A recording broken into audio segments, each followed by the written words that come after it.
just want to introduce one other person. We have a third juror, Peg Hochstetler. It's not driven 4 hours, but she's made the effort. Thank you.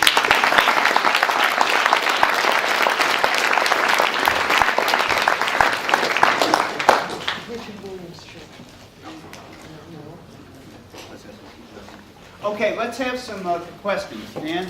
We'd ask people to restrict their questions or comments that you're looking for a reaction to a minute, and I think we actually have a student who has a timer here who will do that.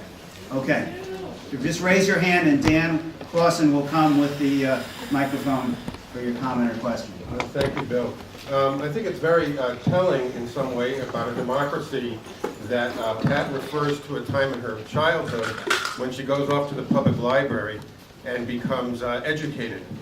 And at a time when our libraries are being slashed and the sort, and that libraries are a cornerstone of our democracy. And I applaud Pat for that. And I'm a librarian, if you could guess.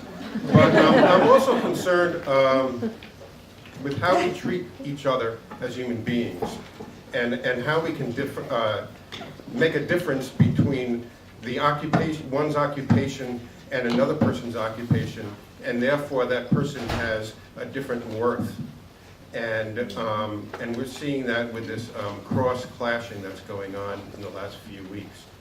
And one of the jurors, I think, talked about some of that. And I was wondering if anybody else would like to talk about that.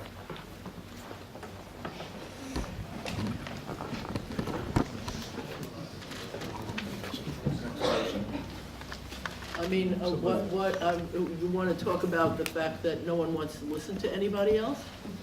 I mean, that's a real problem. It's that we have a society in which if somebody is killed, that life is treated differently than if somebody else has been killed.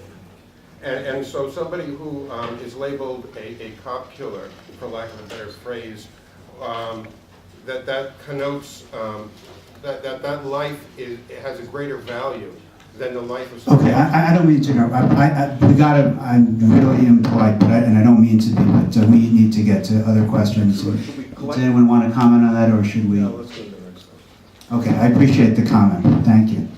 And we are going to restrict people. We are going to keep to this minute. Yes, I wonder if anyone would like to comment on what the Foundation for Enterprise and Education spoke about this event, saying it represents the hypocrisy of UMass.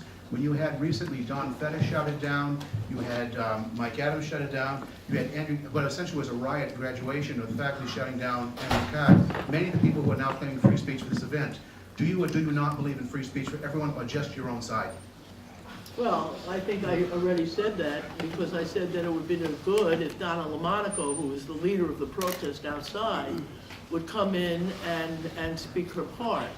I think the whole thing about the Constitution is it applies to everybody. And it's very silly to think that it only applies to your side and not understand that it applies to all. So I think that everybody here believes on this podium. Most of us don't come from the UMass community, so it's not inappropriate to talk to us about it because we don't know what you're saying. But I do think that the whole concept of impoliteness and not listening to other people is endemic in our society, and it is bad. Question over, Daniel. Yeah, hi. I understand that the Ohio 7 had 9 young children among them when they were arrested, and that some of those children were interrogated by the FBI and held by authorities for as long as 8 weeks. I was just wondering if any of you can speak to that? Yes, of course, when we were arrested, we all had children, and I had 3 daughters, and we, Your 8-year-old. yeah, my 8-year-old was, they were taken first to foster care for one night. They were interrogated, offered pizza.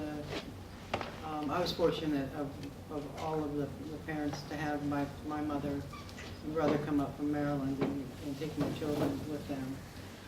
The other children weren't so fortunate. Barbara Kersey's children were held in an orphanage in Cleveland, Ohio for many, many weeks. Children were separated. you know what happens when children get taken from their parents. The children are separated by sex and age. And of course, it was very traumatic for them and a source of great heartbreak for us.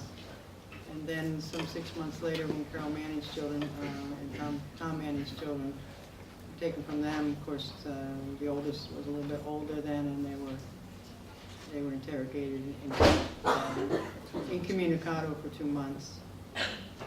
You know, the children were innocent and, you know, should have been released to family right away. There was family ready to take them. This was something that, you know, we analyzed later to say that they were, you know, trying to do this to the children, to get to us, to make us do whatever they wanted us to do, just to save our children.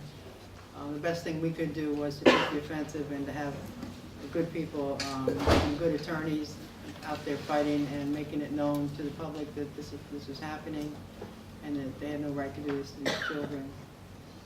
They've been through a lot anyway, and it was a tragedy for them, and it was just further added to them by the state, and they're young people.